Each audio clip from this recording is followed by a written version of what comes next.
बिस्मिल्लाहिर्रहमानिर्रहीम। ऑलरेडी जो हमारे बहुत से प्रोजेक्ट हमने शुरू किए थे उसमें माशाल्लाह मुकम्मल हो गए हैं। आज चिल्ड्रन हॉस्पिटल हमने मुकम्मल कर लिया है और बाकायदा तौर पे उसमें आज सिर्फ हम इफ्तिताह नहीं करते हैं, मैं तब इफ्तिताह करता हूँ कि जब वहाँ पे फैसिलिटी में काम शुरू हो जाए। इसके अलावा मैं हर डिवीजन लेवल के ऊपर जो मीटिंग्स कर रहा हूँ अनगोइंग डेवलपमेंट स्कीम्स की और बाकी जो भी हमारे डिवीजन के लेवल के ऊपर तमाम पार्लियामेंटेरियन भी उसमें होते हैं और तमाम दफातर के अफसरान भी होते हैं, तो उसमें हमारा डिसीजन होती है और प्रायोरिटी स्कीम्स को और बाकी चीज़ों को गवर्नेंस को जो है मुकम्मल देखा जाता है। तो उसमें भी एक मीटिंग हो गई है यहाँ पे हर डिवीजन लेवल पे ये हो रही है और आगे के लिए इंशाल्लाह हमारे जो प्रोजेक्ट शुरू है मर्दान में उनको बेहतर तरीके से मुकम्मल भी करना है और कुछ हमारे और प्रोजेक्ट्स हैं कि जो हमने अभी कमिंग ADP में डालने हैं उन पर भी बात हो गई है इंशाल्लाह। तो मेरा आवाम से यही वादा है कि जो भी आवाम की अब तक बेसिक जो उनके मसाइल हैं हेल्थ के हवाले से, एजुकेशन के हवाले से, इंफ्रास्ट्रक्चर के हवाले से, उन पर भी इंशाल्लाह काम होगा और मज़ीद भी जो एक तरक्की याफ्ता एक सूबे के लिए ज़रूरियात हैं मुख्तलिफ सेक्टर में काम करने की इंशाल्लाह उस पर भी काम जारी है और मज़ीद भी होगा। सर ये फरमाइएगा कि जो प्रेशर ग्रुप्स के हवाले से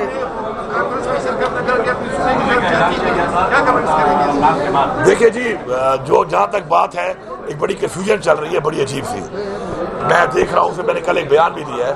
देखिए मादियात के हवाले से हमारा सूबा माशाल्लाह बहुत कफ़ील है, लेकिन हमारे सूबे की जो मादियात अब तक जिस तरीके से इस्तेमाल हो रही थी उससे हमारे सूबे को वो पैसा नहीं आ रहा था। और आप ये देख सकते हैं कि हमने आने के बाद जितना पैसा सूबे को 76 साल में मादियात से सालाना आ रहा था, हमने सिर्फ 4 साइटें जो इलीगल माइनिंग हो रही थी तो उन 4 साइटों से हमने 5 अरब रुपया लिया, मतलब उससे भी ज़्यादा हमने एक साल में जनरेट कर लिया। और अभी जो 30 जून को इंशाल्लाह रिपोर्ट आएगी कि एग्जिस्टिंग जो हमारे जो मादियात हमने लीज किए हुए थे उनमें जो इजाफा नजर आएगा तो उस पर जो हमने एक पॉलिसी और गवर्नेंस को बेहतर किया है वो उसका बहुत बड़ा किरदार है उसमें। आगे के लिए जो हमारा प्लान है, ये जो लोगों में कंफ्यूजन फैलाई जा रही है कि हमको इख्तियार सूबे का किसी को दे रहे हैं, ऐसा कुछ भी नहीं है। अपने ही सिस्टम के अंदर, अपने ही एक्ट के अंदर हम कुछ बेहतरी ला रहे हैं। वो बेहतरी क्या है? पहली बेहतरी उसमें यह है कि इलीगल माइनिंग हम नहीं छोड़ सकते। ये जो हमारे आबा अजदाद ने जंगें लड़ के जानी और माली कुर्बानी देकर पाकिस्तान हासिल किया और सूबा हासिल किया, ये हमारी मिट्टी है, इस पे हमारे आबा अजदाद का खून है।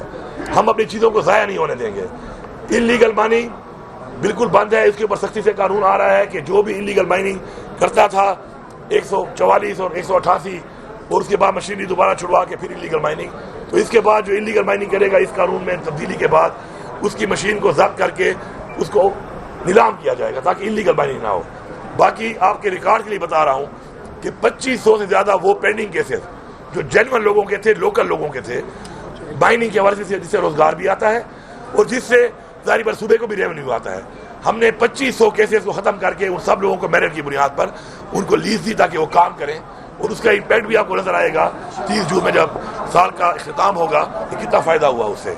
इसके अलावा उसमें एक और चीज़ जो है कि हमें वैल्यू एडिशन करनी है। रॉ मटेरियल में आपकी चीज़ ज़ाया होती है, वैल्यू एडिशन से आपको 2 फ़ायदे हैं। एक तो आपकी चीज़ की कीमत बढ़ के जाती है मार्केट में, सूबे को ज़्यादा पैसा भी आएगा और उससे इंडस्ट्री लगती है और रोज़गार आएगा।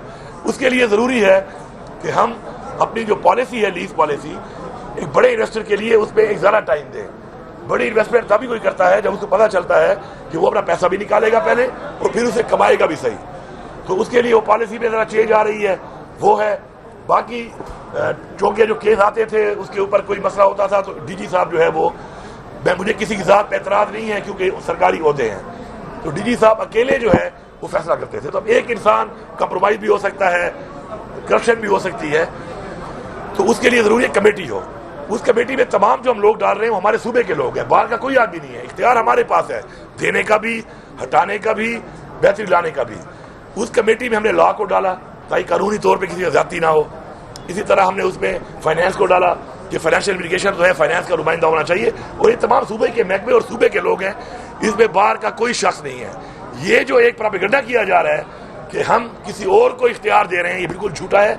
एक्ट असम्बली में ले हुआ है, उस पर डिबेट होनी है और उसमें हर कोई पढ़ के देख सकता है कि कहाँ पर ये लिखा है कि हम कुछ दे रहे हैं। तो ये मैं समझता हूँ कि जिन लोगों को अपनी ज़ात के अंदर रहने वाले लोग खामखा प्रोपेगेंडा करते हैं, यार अगर मैं आपको अच्छा नहीं लगता हूँ तो मेरी ज़ात पे आ जाओ, तुम्हें बहुत शौक है दुश्मनी करने का, ऐलान जंग कर दो, मेरे साथ दुश्मनी कर लो, लेकिन प्रोपेगेंडे करके लोगों को धोखा देकर झूठ बोल के ये चीज़ ठीक नहीं है। ये सूबे की एक एक मट्टी, एक एक ज़रा, ये इसकी हिफाजत करना हमारा फ़र्ज है और हम तो अपने सूबे के वो हकूक जो आज तक नहीं मिले थे, NFC का शेयर नहीं मिला, हमें नेट हाइडर में पैसा नहीं मिल रहा, हमें टोबैको का जो मसला है हमें उसका पैसा नहीं दिया जा रहा, इसके ऊपर हम तो वो जंग लड़ के अपने वो हकूक मांग रहे हैं। तो अपने हकूक तो किसी को देने का सवाल ही पैदा नहीं होता, ना हमसे कोई ले सकता है ना हम किसी को देंगे। और लोगों ने जो मैंडेट दिया है इमरान खान को और इस पार्टी को, तो लोगों के हकूक के तहफ़्फ़ुज़ के लिए दिया है और हम उसके अमीन हैं, हम उसके साथ खड़े हैं। सर आपने ये बयान दिया है कि सूबे के हुकूक के लिए आप जंग लड़ेंगे, इसमें कोई शक नहीं, आप कोशिश भी कर रहे हैं। इमरान खान साहब की राय के लिए बहुत धरने भी दिए, बहुत जुलूस चले, सूबे के लिए कोई धरना होगा, कोई इस्लामाबाद की तरफ मार्च का इरादा है? दूसरा सवाल मेरा ये है कि PTI में प्रेशर ग्रुप है, ये शेर अफजल खान मोहम्मद मारवत ने आज कहा है कि कुछ 3 प्रेशर ग्रुप्स है, और जिसमें ये भी है कि आपके हवाले से ये बात की है कि आपको इत्तेफाक में दिए बगैर सदारत से आपको अलहदा किया गया है। देखिए पहली बात तो ये है कि जहाँ तक आप कह रहे हैं हकूक की जंग, तो मैंने बाकायदा टाइमलाइंस के अंदर तमाम फोरम्स पे एक बात की और अपने हकूक की बात की, और मैंने ये भी कहा कि इराक में पैसा फिलहाल नहीं है तो आप हमें फिलहाल पूरा पैसा ना दें, लेकिन हमारे साथ मान लें, इस चीज़ को हमारा हक मान लें, खैर है किस्तों में दें, बाद में दें, लेकिन आपको मानना पड़ेगा जो आइन ने हक दिया है मेरे सूबे को, मेरे सूबे की आवाम को देना पड़ेगा। उसके लिए मैंने इनको बताया हुआ है, डेडलाइन भी दी हुई है, अगर NFC को रिवाइव नहीं करेंगे, अपना आइन हक में नहीं देंगे, तो इंशाल्लाह पूरे सूबे की आवाम, पूरे सूबे की इंतजामिया बहैसियत हुकूमत इंशाल्लाह हम जाके अपना हक मांगेंगे, क्योंकि ये हमारा आइनी हक है। जहाँ तक आप किसी के बयान की बात कर रहे हैं, कोई बयान दिया है, देखें पॉलिटिकल लोग बयान देते रहते हैं, पॉलिटिकल बयान चलते रहते हैं, जिसके लिए जो बयान दिया उसकी तशरीह अगर वो खुद करे तो ज़्यादा बेहतर है। मसला ये बनता है कि बयान कोई और देता है, उसकी तशरीह कोई और करता है, तो कन्फ्यूजन बनती है। और आपको पता है कि मैं तो इस चीज़ का कायम अक्सर कहता रहता हूँ कि if you can't beat them confuse them, तो लोगों को कंफ्यूज नहीं होना चाहिए, क्लैरिटी से लोगों को क्लियर होना चाहिए, अपने मेन टारगेट पे फोकस होना चाहिए, अपना मकसद पे फोकस होना चाहिए। जो जिम्मेदारी आपको दी गई है, जो जिम्मेदारी आपको दी गई है उस पर फोकस करना। देखिए जी, इख्तिलाफात तो एक घर में भी होते हैं, मियाँ बीवी से मेरे ख्याल में करीबी रिश्ता कोई नहीं होता, ऐसा ही है। और सबसे ज्यादा लड़ाई मेरे ख्याल में मियाँ बीवी में होती है, ठीक है, लोगों को पता नहीं चलती, होती है। इख्तिलाफात जमहूरियत का हुस्न है, किसी की राय हर बंदे का एक आईनी हक है, आज़ादी राय भी हर बंदे का हक है। उसके अंदर ये जो मामलात हैं चलते रहते हैं, और मामला जो पार्टी के हैं हम पार्टी के अंदर उनको हल कर लेंगे। कुछ अगर हम बार बात कर भी लेते हैं तो वो सिर्फ बात की हद तक होती है, मामलात हल पार्टी के अंदर ही होने हैं, अंदरूने खाना ही होने हैं। क्या पुरानी रंजिशें बुलाने के लिए तैयार हैं? आप पुरानी रंजिशें बुलाने के लिए तैयार हैं इख्तिलाफात के खात्मे के लिए, ताकि इमरान खान की रिहाई की तहरीक को? देखिए इमरान खान साहब की जो रिहाई है, वो पता है कि इमरान खान साहब पे कोई केस नहीं है। इमरान खान साहब को नाजायज और जिस वजह से अंदर डाला हुआ है, आप सबको पता है उस बात का, केस तो कोई है नहीं।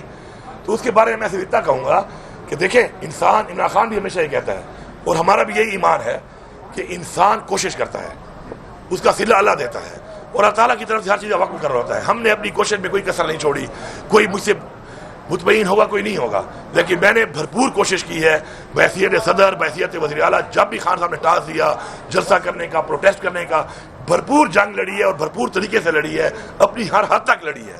अब उसमें मेरा ज़मीर मुतमईन है, मेरी ज़ात मुतमईन है और इमरान खान ही मुतमईन है, इसलिए मैं आपके साथ खड़ा हूँ। अब हर बंदे को मुतमईन करना तो मेरे बस की बात भी नहीं है, और कोशिश हम कर रहे हैं, अभी भी कर रहे हैं इंशाल्लाह, और बहुत जल्द इंशाल्लाह। कहते हैं हर तारीख रात के बाद इंशाल्लाह फिर सवेरा होता है, रोशनी होती है इंशाल्लाह, बहुत जल्द खुशखबरी मिलेगी। Thank you sir.